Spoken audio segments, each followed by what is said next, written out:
What is going on, guys? We got UFC Qatar this weekend, but tonight I'm going to give you guys my lock of the week.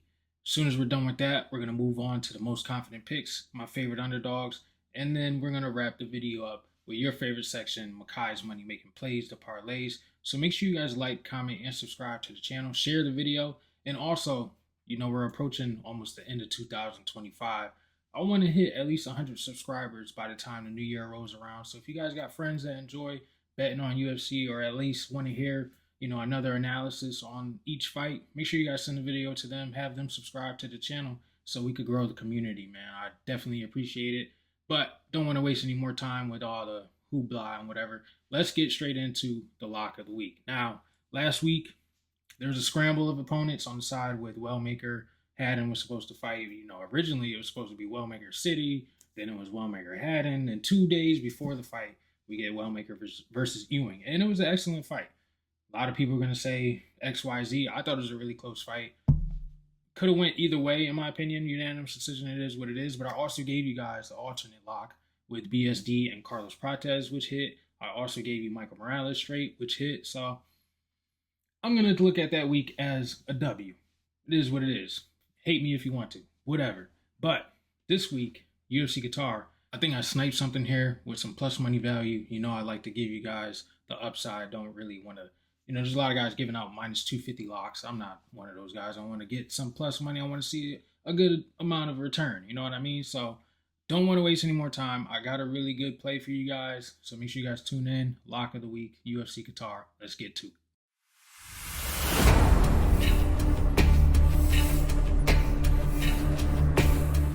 Volkan Oezdemir and Ian Gary sitting at plus 103 on the parlay. I think this is coming through with ease. I'm looking at Volkan Oezdemir taking on Alonzo Menifield. Alonzo Menifield is not really good. Granted, I have a personal vendetta against him. I don't know what it is. I really don't think he's a very intelligent fighter. I don't think he's really skillful either. He's a really big guy. Yes, he has some power, but he's not accurate.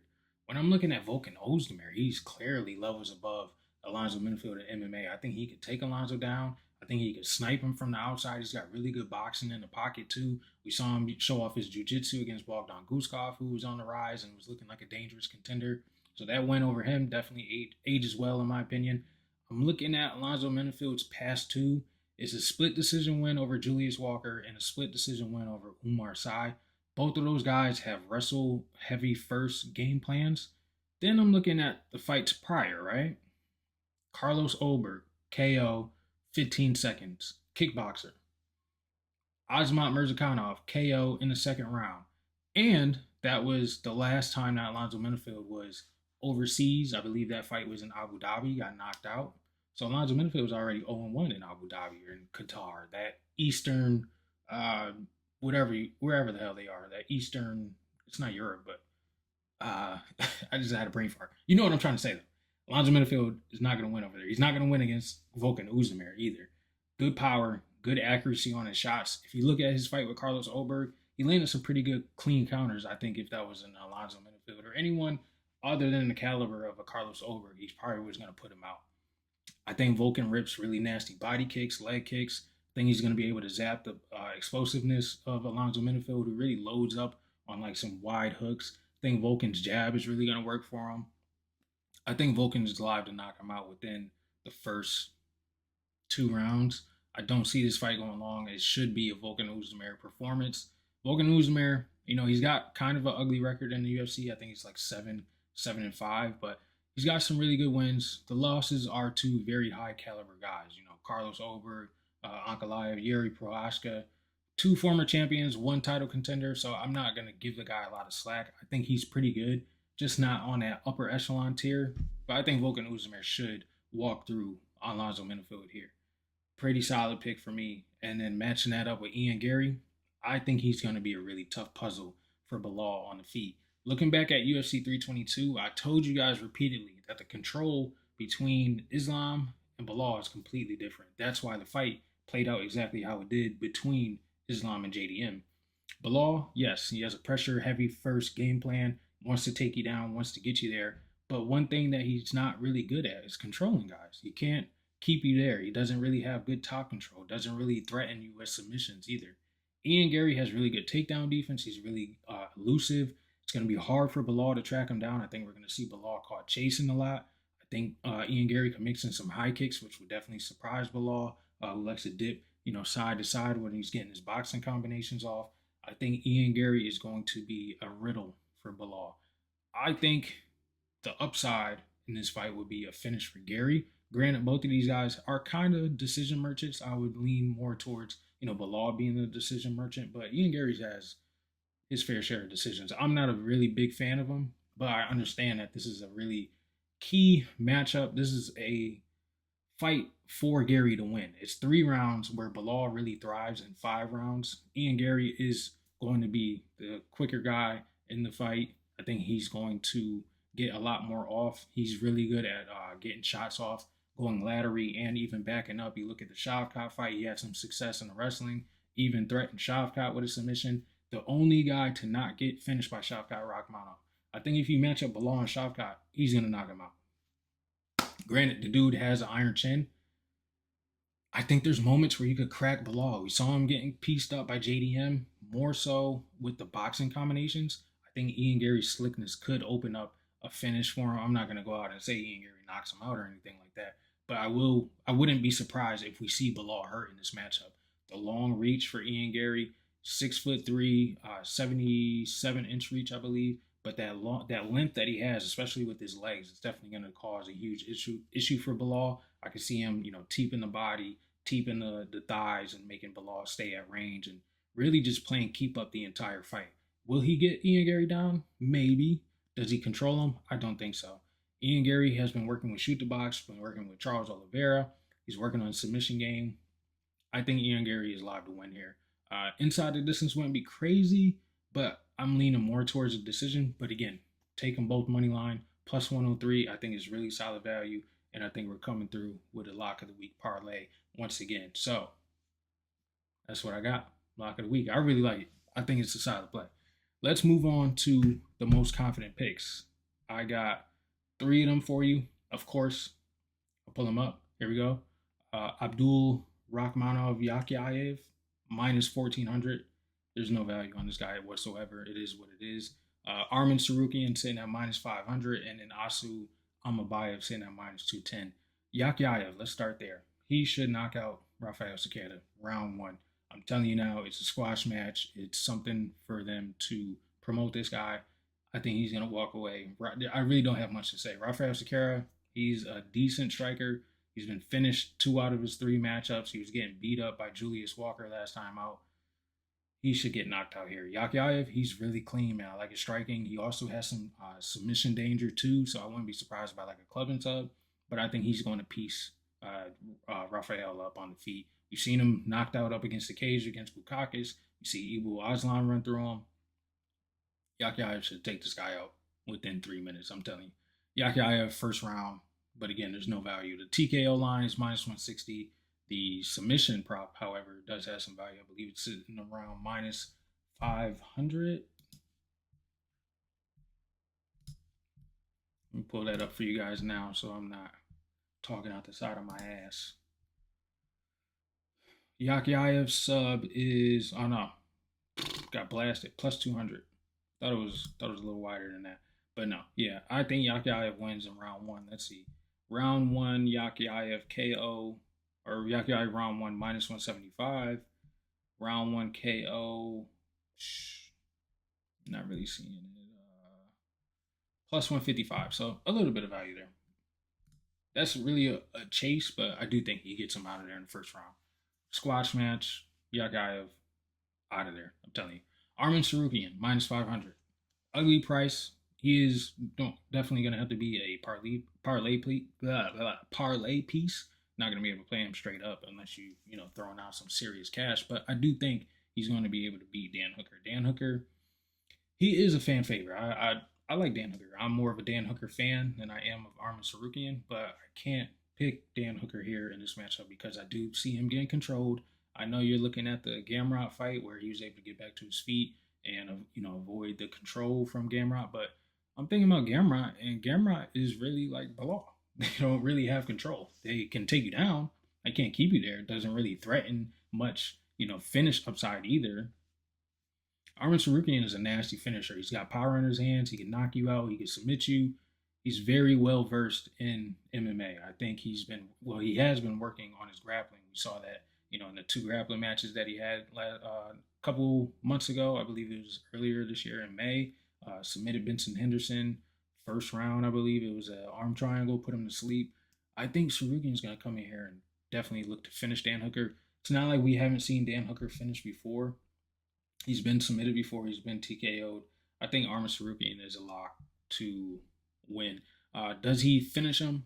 I think so, but parlay piece, just a money line if you're not trying to chase anything. But I do think Armin Tsurukyan is a lock here. Now, also, Asu Amabaya, minus 210.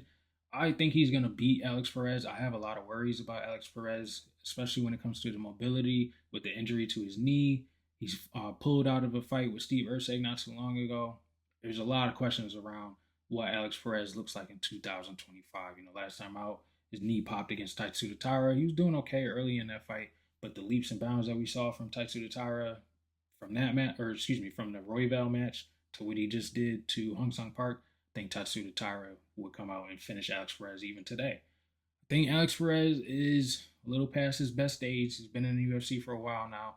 Amabayev, he's a pretty clean wrestler, I'll say. His striking is okay, does have a solid jab, but if he's not matched up with guys who can, one shot knock him out, I locked Jose Ochoa in that matchup. I thought he had the striking credentials to do it, but his wrestling showed that it's definitely top tier caliber. I do think he's going to beat Alex Perez. Perez will have a few moments, but I do lean Amabayev getting a control based decision, similar to a lot of fights on this card. I think we're going to be sleeping on this card, definitely.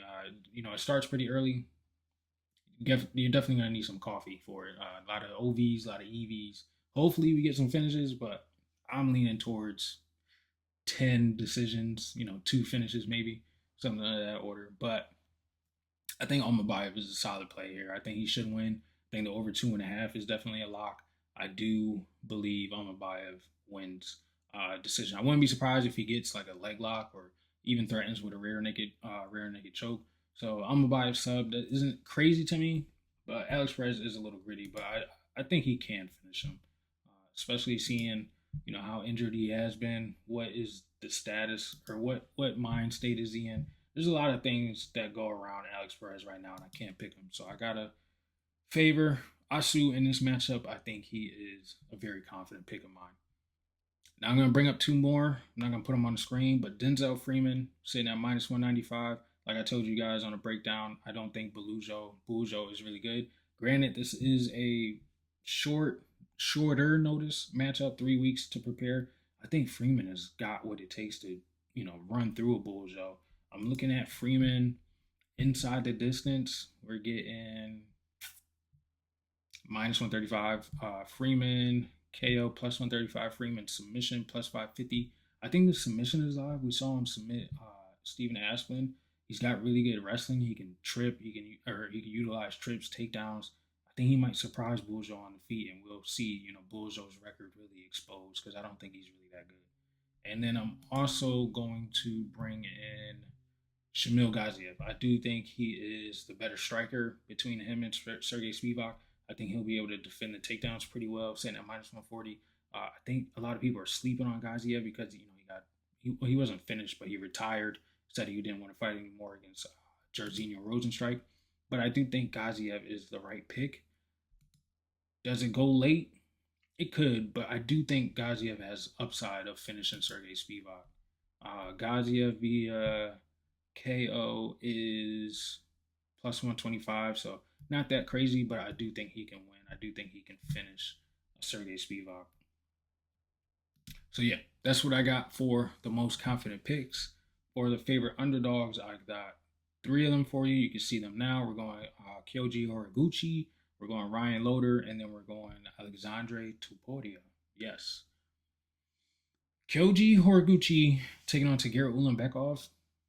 I don't like that he's a little undersized in this matchup, but I do like the the speed. I do like the striking. I think he can defend the takedowns, especially looking at him fighting in the rings compared to in the octagon, where yes, you can look at it as a positive and a negative. Like guys can use the cage to get you taken down, but also him fighting in the ring, being in the open, defending takedowns, I kind of look at that as a positive too. So it's like a double edged sword. But I gotta look at Tagir Ulanbekov's last two fights, taking on as at Maxim, unable to get him taken down, and we just saw Mitch Raposo do what he wanted to against as at Maxim, and then Clayton Carpenter, who's a good up and comer, but again, like no finish threat. It was kind of tit for tat. He was a minus 400 favorite in that fight too. Didn't really look like it. I think Ulanbekov is on a decline, man, and I like Kyoji Horiguchi, who has been fighting a lot. Granted, he's got more miles on him, but I like the striking from him. I think he can clip Ulanbekov. I'm looking at Ulanbekov getting dropped by Tim Elliott. Granted, Tim Elliott is a little weird and quirky on the feet, but I think Horiguchi has the size, or excuse me, not the size, but the speed and striking to clip Ulanbekov, maybe even finish him. So I do like Horiguchi in this matchup. I think he's going to make a really good show for himself in his return to the UFC. A lot of people don't know that he was in the UFC, challenged, Demetrius Johnson for the belt a couple years ago. 7-1 record in the UFC. Horiguchi's really good. He's got a big record, 34-5, but I think he can beat Ulanbekov. Plus 160, plus 170. I'm seeing. I think Horiguchi is a really solid underdog. Now, Ryan Loder. I know this is kind of like a underwhelming underdog call, sitting at plus 120. But I think Loder can implement the wrestling here. I know Nardiev, you look at him, yes, he has the UFC experience. And then you look at Loder, that season of the Ultimate Fighter, there's not really a lot of good competition there. And then we're looking at Loder getting finished by Azmat Bakoyev. But Bakoyev is a really strong wrestler. We saw him try to implement that against Usuri. Belgori getting knocked out in that third round, getting tired out because Belgori did a really good job defending the takedowns. I think Nardiev is going to struggle defending the takedowns. I don't think he's really that clean of a striker either. Like he has some good combinations, but he's also really undersized for the division. He's listed at 6 feet, but I think he's more so like 5'10", former welterweight. Where we got Ryan Loder fighting at 6'2". Then he's gonna have size and strength advantage. I can definitely see if they get into the clinch, him out muscling Nardiev. I can see him get into top position. If he does get to top position, his ground and pound is pretty solid. He does have some nasty elbows. I think Ryan Loder could win this fight, man. I think if he's going to implement the wrestling, look as good as I think he can, and we're going to see a Nardiev who has yet been able to put the striking and the wrestling together effectively. I think Ryan Loder is a solid underdog. Plus 120, I think he's pretty clean here. Then we're going to Alexandre Topuria. Yes. This is a really dicey fight, but I do think Topuria can get it done. Minus 108, I'm seeing on books. The line keeps moving back and forth because that's how close of a fight is. I'm seeing minus 108, minus 113 for Bexat. A lot of people are falling in love with the explosiveness from Bexat, but I think Topuria can nullify that. Like we've seen, he literally fights just like his brother. I think he's going to implement the wrestling here and surprise Bexat. I think he's going to make him fall in love with striking exchanges and then implement the wrestling, take him down. I think he's going to have some pretty good top control too. That's one thing about the Tuporias, man. Like they carry so much power that they really don't have to go to the wrestling. But I think that Alexandre will here. I think he's going to. I think he's going to get the better of Bexat in the clinch when they do tie up. I like the boxing is clean. It's literally a cut and paste copy of his brother. I don't know if he has the same power as him, but from what I've seen, the dude's pretty clean. Granted, you look at his record prior to the UFC, yes, he's been crushing cans. It is what it is. A lot of guys do. But that fight with Kobe Thickness, I'm looking at it, it was kind of short notice. He still did really good. He had Kobe Thickness rocked, had him backing up. Did really good defending some of the takedowns, defending the shots. The head movement is so slick. He could, a lot of guys, they pull and they're out of range. They have to reset their feet. The Tuporias, man, they slip and they're still in your grill and they could get, their combinations off. I really like how they fight. I really like the combos that they throw, the power that they have. They're unable. They're unable. They have an ability to uncork a lot of power in such short radiuses. So I think Topuria is going to surprise a lot of people. Like I said, the line is all over the place, but I do like him as an underdog. I think he's a pretty solid pick here. Dicey fight though, I definitely have to say. I do think we go over 1.5 rounds, which is, let me pull it up again, sitting at, let's see, over 1.5 is -200. I do think we go over 1.5. But I lean towards Topuria using his wrestling and making the more intelligent decisions in the fight. I think it's gonna be a good one though. Now let's move on to my favorite section, your favorite section, our favorite section, Makai's money making plays, the parlays. I got some good ones for you. Let's get it started. We're going Arman Yakyaev inside the distance, -104. I think that is absolutely safe. I think that is a lock, an alternate lock if you want to play that. But again, like I told you, I like the plus money. -104, I think that's a really good play. Then we're going, we got the lock of the week, Gary Uzdemir, money line, +103. Then we're going Gary Uzdemir, Arman, +130. Most confident picks from me. Then we're going Luke Riley, Sagid, and the over 2.5. Asu versus Perez, +170. Like I told you guys, I think that over 2.5 is definitely live. Riley, I like the boxing combinations. I like how he's very relentless with his pressure, and I think it's going to be a head-on collision with Bogdan Grad, but I favor Riley's chin a little bit more than Bogdan, who's throwing, just one-shot power shots, whereas Riley is throwing a lot of combos, a lot of activity from him. And we've seen Bogdan Grad clipped from jabs before. And then Sagid, he's getting an old, grizzled Nicholas Dalby who just got chinned. I think he's going to implement whatever game plan that he wants. He was training with Islam Makhachev for the JDM camp, so I like that he's been active. Granted, you look at his, his record, he hasn't fought in quite some time, but I like that he's been training at least and starting to get back into the mix. And getting signed to the UFC is definitely positive. So I think he's a lock. Not a lock, but I think he's going to come through.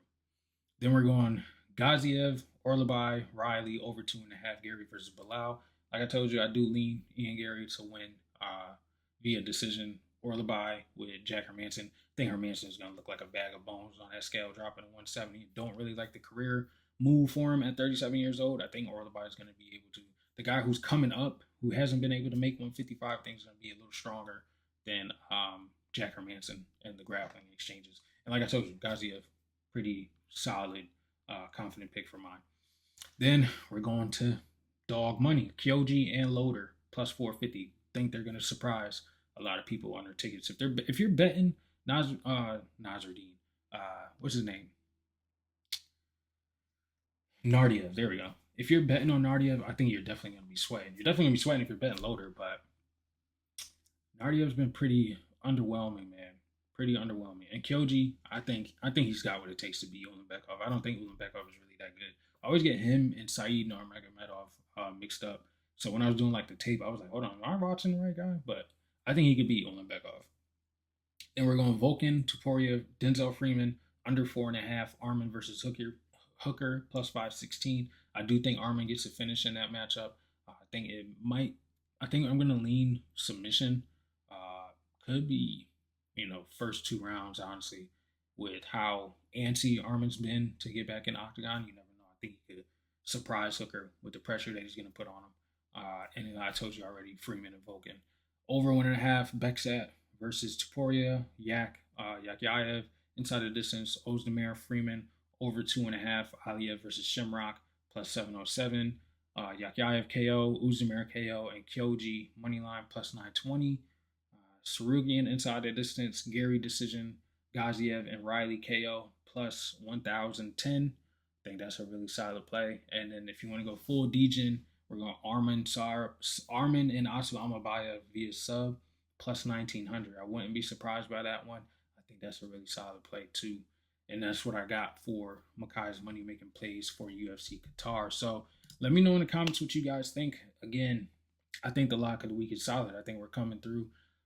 I know I've been, a little hit and miss on the parlays, but we hit on the alternate lock last week. We hit on Michael Morales. I think these two guys are definitely going to make this card a little bit more entertaining. I definitely see more of a finish upside on Volkan Uzdemir, but I think Gary's, slick elusiveness, his footwork, the way that he's able to strike laterally, I think is definitely going to come through and win for us. So really confident in the lock of the week, really confident on the confident picks. As I said, Underdogs are pretty solid. The parlays, I feel really good about them. You know, UFC 322, UFC Qatar. I think we're gonna get a lot of decisions. On paper, I'll give the card like a 6. I'm trying to be a little nice, but it's a lot of, you know, wrestle heavy guys on this card. That's what you get when we, head over that way, that part of the sea. But it is what it is. Like I said earlier in the video, guys, we're approaching the end of 2025. I would love to get 100 subscribers. Starting this channel like I did earlier this year, it took a lot of energy, time, and commitment. And I'm not. I don't. I work every day, man. I love doing this. Don't get me wrong. It's not like I'm begging or anything like that, but I would definitely appreciate it if you guys, share the video with your friends. If they watch UFC, they want to hear, more of a breakdown. I'm not an expert, of course, but I think I got a pretty good eye on the game. Let me know what you guys think in the comments. As always, I appreciate everything that you guys do for me. Like, comment, subscribe to the channel. We'll see you guys for the weigh-in recaps. As soon as the fights are over, we got the full card recap. So stay tuned, turn the post notifications on, and I'll see you guys on the next one. Peace